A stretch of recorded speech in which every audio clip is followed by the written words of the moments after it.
Okay, let's get into this. Welcome to the deep dive.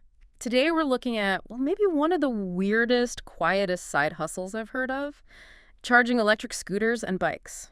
Yeah, it's definitely out there. You see them everywhere, right? Lime, birds, spin scooters, bikes, Mm. just kind of parked on sidewalks. All over the place. Clutter, some people say. Exactly. But they're more than just transport or clutter. They're actually this hidden opportunity, a Yeah. whole system that needs people. Okay, so that's our mission for this deep dive then.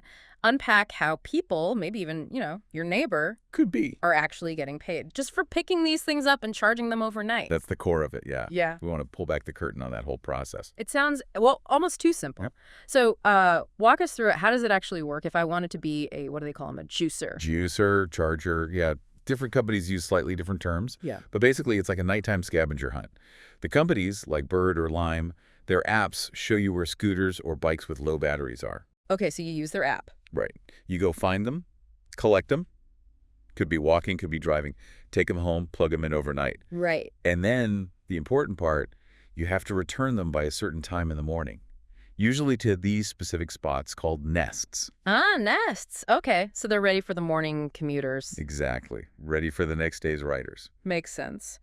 But let's talk money. The brass tacks. Is it actually, worth the time compared to maybe driving for Uber or something? It can be, yeah. It depends. The paper scooter usually ranges from, say, $3 up to maybe $7. Okay, $3 to $7. What makes the difference? It often depends on how low the battery is when you pick it up. Like really dead ones might pay more. And sometimes demand in a certain area plays a role too. So if you plan it right. Right. You could pretty easily grab maybe 10, 15 scooters if you're out for a bit on a walk or a late drive. And that translates to, Maybe $50 to $100 in a night. Sometimes more. that's not bad for a few hours work. Not at all. And then you hear these stories, which are pretty fascinating. People who've really optimized it, they get a van or a trailer even. Whoa, okay, serious setup. Yeah, setting up like rows of chargers in their garage. Yeah. Or I've even heard the kitchen. Ah, really? Yeah. And those folks, they might be clearing maybe $1,000 a month, maybe more, just on the side. And think about this.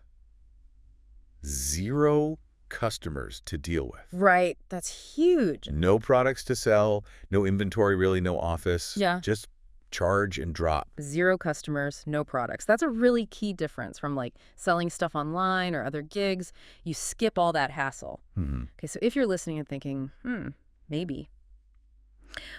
What are the practical things? What do you actually need to start? It's surprisingly low barrier. Obviously, you need somewhere to plug them in.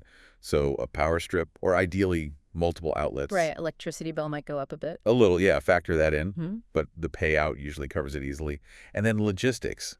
If you're grabbing more than just 1 or 2, you probably need a car. Or a sturdy cart, maybe. Or a good cart, yeah. Especially if you're just doing your local neighborhood. Yeah. And time-wise, you're mostly operating between, say, 9 p.m. and 6 a.m. Yeah. That's the main window for collection and drop-off. So good for night owls. Definitely. Or early risers.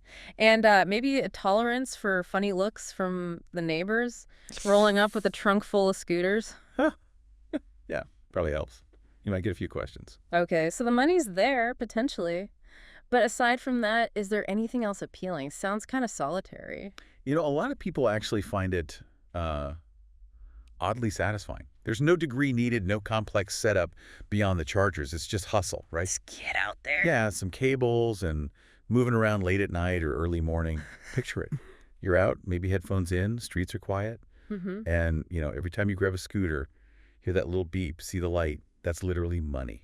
Yeah, I can see that. And there's this, gamification aspect, too. Gamification, how so? Well, finding the scooters that have the highest payout because they're really low on battery, or maybe they're harder to find, or trying to beat other chargers to a scooter that just popped up on the map. Ah, okay.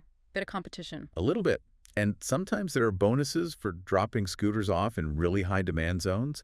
So it feels a bit like a real-world video game after dark sometimes. Okay, that adds a different layer to it. So next time you're out late, walking home, and you see those scooters just sitting there on the sidewalk, remember this deep dive. They're not just parked machines. Nope.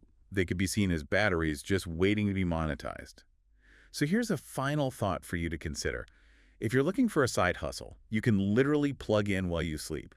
Maybe scooter charging is your next weird but potentially profitable side gig.